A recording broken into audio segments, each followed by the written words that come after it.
Hello, folks. Welcome to another episode of the Retina Channel podcast. Today is episode 71 of the series, but it's also the first video episode that we're publishing for this podcast with our guest from Singapore, Professor Gemmy Cheung, who is the head of the Medical Retina Department at Singapore National Eye Center. And she was gracious to accept my invitation to join the podcast and talk about one of her many research projects on macular degeneration. The article she's going to talk about today talks about dry macular degeneration, which tends to be the focus of a lot of discussion these days in the retina community, and how Asian eyes versus non-Asian eyes fare in comparison to the speed of geographic atrophy expansion and also the size of the geographic atrophy. This is important as new medications and new injections are becoming available for this type of disease. So I'm very happy that she took this project on and she accepted our invitation to come to the show. Without further ado, this is Dr. Cheung. Hello. Hi, Hello, Gemmy. Hi. How are you? Very well, thank you. Welcome to Retina Channel podcast. Thank you. Well, Professor Cheung, it's a pleasure to have you on board. I want to thank you and your astute assistant for setting up this interview with our 12-hour difference in time zone. Of course, you're in Singapore and it's your evening. It's our morning here in Toronto. So I'm very pleased to have you on the show. Thank you very much. I'm very glad to join as well. Thank you. Perfect. And congratulations on publishing this article that we're going to talk about today. If that's okay with you, I'm going to talk to the listeners and possibly viewers, because we may put out a little short video version of this podcast as well, if that's okay with you. About this article, I'll give them a brief overview and then we'll ask more detailed questions if that's okay. This was a multi-center study, a retrospective study that you selected patients from Singapore, from Thailand, and from the US on Asians and non-Asian populations, patients with macular degeneration. And you essentially compared geographic atrophy in these patients who had the growth rate. I think you had a minimum of 2-year follow-up for them, and you compared the growth and what factors are possibly associated with the growth. And then without sort of spilling the beans, you concluded that Asian patients had slower growth overall, except maybe in very large GA cases. I was hoping we could ask more questions about who you chose. How did you choose these patients? I know it's retrospective, and you had the retina centers who contributed the patients. And I think you had 144 patients with 169 eyes with patients with geographic atrophy. So how did you select those patients? Because that was one of the questions that I was reviewing the article, how they were enrolled in the study to begin with. Thank you. So this was actually a very opportunistic approach. So we, 4 of us from 4 academic centers, you've mentioned, 1 from Singapore, 1 from Thailand, and 2 from US. They are from Doheny and also from Hawaii. So the 4 PIs went back to our clinic database and look at our image database and to find whether we can identify eyes that have geographic atrophy. And then we look for a space of 2 visits which are separated by at least 1 year apart, with adequate imaging for us to assess the progression. So I think one of the key lessons to learn is many of us are still very much underutilizing fundus autofluorescence. So although we have a huge database of various conditions, but not that many patients have fundus autofluorescence in addition to an SDOCT on more than 1 occasion. So, and then based on that, we first of all then identify cases with geographic atrophy and confirm geographic atrophy. And that is another learning point is what is the current imaging modality and diagnostic method. As we know that geographic atrophy traditional is a very fundus appearance-driven or maybe color fundus photo-driven definition. But in this exercise, we recognize that, for example, learnings from the CAM study group have highlighted that the color fundus photograph sometimes can be quite insensitive, particularly in elderly population who have a cataract, for example. So we use multimodality. We look for C-RORA on the SDOCT, and we then confirm that with at least one more modality, either color fundus or the near infrared or the fundus autofluorescence for the diagnostic purpose. Then on top of that, to assess growth rate, and I think currently the fundus autofluorescence is still the go-to modality. So that's why for the purpose of the study, we mandated that patients must have 2 visits with adequate imaging for us to include. Having said that, I think also what you've mentioned is very important is this is a clinic-based study. So it's not a population-based study, but it is a starting point. We know that, or rather, we know very little about the prevalence of geographic atrophy out there. Like when the drugs start to become available, we're all kind of making our best guess at how many patients would need this treatment, for example. And we can only think about the patients who actually enter our clinic, and we don't know how many are out there, because many of us currently, because there has been no available treatment, many practices actually discharge these patients. So I would admit that in our study population, many of the patients are still in the clinic actually because they are having treatment in the other eye. So many of these are actually have a fellow eye that has a neovascular AMD. Now, whether that the results therefore can be generalizable to other patients who don't have neovascular AMD, we also don't know, but that is at least a starting point. Yeah, I agree. I think the retrospective nature of your study has these obvious limitations, but as these treatments for GA are becoming available, we need to have some kind of a starting point to see who would be potential candidates for these treatments that are up and coming. So I agree with that. So the selection for patients is limited in the retrospective study, but it gives us some idea.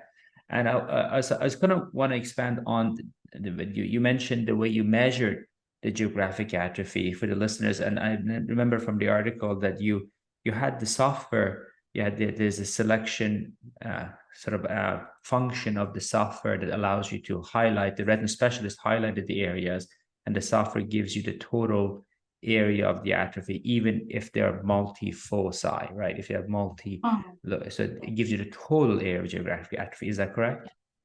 Yes, correct. I mean, we can do that freehand using the drawing tool. But if for listeners who are using the Heidelberg fundus autofluorescence, many of us will be using the region finder, and that is quite a commonly used and quite a user-friendly way for us to highlight the regions of interest, and we can do longitudinal comparisons as well. Yeah. So in a way, your article is very simple to understand. You had a bunch of patients, you measured them twice at least, and then you said, what's the rate of GA growth in Asians versus non-Asians? Let's talk about the result then. What did you find out? Yes, sure. We had about 86 Asian eyes and 83 non-Asian, so it was quite evenly distributed. So first of all, in terms of the baseline characteristics, we did already notice some differences. So Asian eyes with GA already tend to have smaller lesion areas in terms of total area, as well as the largest GA focus. These eyes are also associated with less frequent presence of soft drusen, thicker choroid. These are all quite in keeping with what we anecdotally have been seeing in clinic. One more characteristics of interest is that we found that Asian eyes with GA tend to also be less likely to be bilateral. So all these factors we've learned from the other clinical trials may have impact on identifying who are the fast growers. But looking at the overall as a mean, we did find that there is growth in, of course, both the Asian and non-Asian population, but the growth rate among the Asian populations was lower, was about I would say about half in terms of the millimeters square per year compared to the non-Asian population.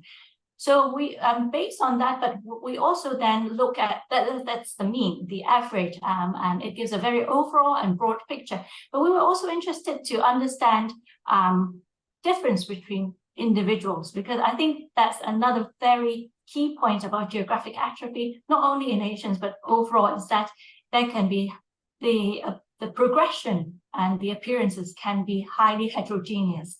So there can be some very fast growers and there can be some very slow growers.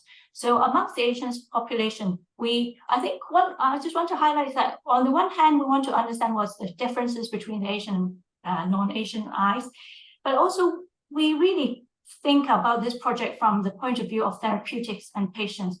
And we many companies, when they have this drug developing in the Western population, have been a bit hesitant to come to Asia because there have been this idea. Many companies ask us, do we see GA in Asia? Do they grow? And there is a lot of hesitancy about bringing this drug to Asia. So we want to see if there are indeed a population of patients in Asia that may benefit from such therapies if and when it's available. And I think one of the key messages we want to bring to everyone is that although the overall mean growth rate is slower in Asians, but we definitely identify some cases who also demonstrate faster growth rates. If it helps, we found some risk factors, so those with larger lesion at baseline, as well as those with drusen characteristics. So they behave more towards the so-called non-Asian progression characteristics. So those are some of the key findings. Fascinating. So just to summarize, you found that overall Asian eyes, they had smaller GAs to begin with, and they showed slower growth compared to non-Asians, about half the growth rate, and they had less drusen. And thicker choroid, which I guess are in line with more pachychoroidopathy that we see more in Asian eyes. But you also found that those that had bigger GA size to begin with at the baseline, they tended to have the same growth as non-Asians, and those that had drusen also had sort of a similar growth. Or they had the GA size and drusen go together, or they were independent risk factors for faster growth? They both approach the non-Asian population, so it could be additive. It could be additive. So essentially, there are some Asian eyes that look like non-Asian eyes. They had more drusen and they had large to begin with, and they had the same growth. Okay. Yes. And of course, this matters a lot, as you mentioned, in the light of these new medications that, we have pegcetacoplan that, is available in the US, and also Avastin capsid Pegal, which is, up and coming. And there are others coming up as well, complement inhibitors. So those this can give us some more information when applying to Asian eyes, for example, because choosing patients to give these very frequent injections is going to be a very tricky subject. Because when do you start treating those patients with the GA when they may have very good vision, Yeah. And then I suppose also, if I may add, is the other side of the coin is that, as you've mentioned, the pachychoroid, something that we also want to be aware of is not to kind of misdiagnose some of these other causes of atrophy, for example, secondary to pachychoroid, associated secondary to central serous chorioretinopathy. Some of those patients can have patches of FAF hypoautofluorescence, and how we can, if we included those cases for therapy with complement inhibitor, I don't think we have very good data how they're going to behave. So in terms of case selection, as you've mentioned very rightly, that is another thing that we want to study amongst the Asian population, because this tends to be quite a bit more common in terms of pachychoroid related diseases. Wonderful. One question came to my mind, Professor Cheung, was that how do we know that the patient with Asian eyes that you selected in the study and had smaller GA to begin with, how do we know they were just earlier in the course of the disease when they were picked up? Would they become like larger GAs later on? Had we chosen them later on in the course of the lifetime? They were age matched, obviously, but how do we know that maybe Asian eyes develop GA at an older age? I mean, it's a nature retrospective study, but how do you address that? How do in terms of a mental dilemma that may come to our mind? That's actually a very interesting point. I don't think we have a very clear answer at the moment. Of course, this, as you've mentioned, it's almost like a pilot amongst the Asian population, and really we need longer follow-up to understand the growth rates. But so far, it would appear that from the data we have from Western populations, the growth rate seems to be uniform across the so it is a linear growth. It's not like exponential or plateaus off, except when it reaches the fovea we've seen. So in fact, that is something that I believe we are still trying to understand, not only in Asian eyes, but also in non-Asian eyes, whether the growth rate in terms of size is linear across growth rate, or whether it goes exponentially or it plateaus off. But it appears that instead of size, that once the fovea has been occupied by the atrophy, there seems to be some data from the lampalizumab studies that suggest that the growth tends to slow down. Well, good. Well, thank you, Gemmy. Anything we missed? Anything you want to add to this conversation? No, I think we covered many very interesting ideas. Well, thank you very much. I certainly learned a lot from reading your article and having this chat with you. Thank you for your contributions to our field. Thank you for staying up late and then having this conversation with me. And I wish you all the best, and hopefully I'll see you in person in the future. Sure. Thank you so much. It's been lovely to have this chat with you, and I look forward to seeing you in person soon too. Pleasure's mine. All right, that wraps it up for episode 71 of the Retina Channel podcast, also the first video episode. So thank you for listening to this episode. I want to have and send my special thanks to Professor Gemmy Cheung for coming on the show and teaching us about her research results on Asian versus non-Asian eyes with respect to geographic atrophy progression. I wish you all the best until the next episode. Take care. Bye-bye.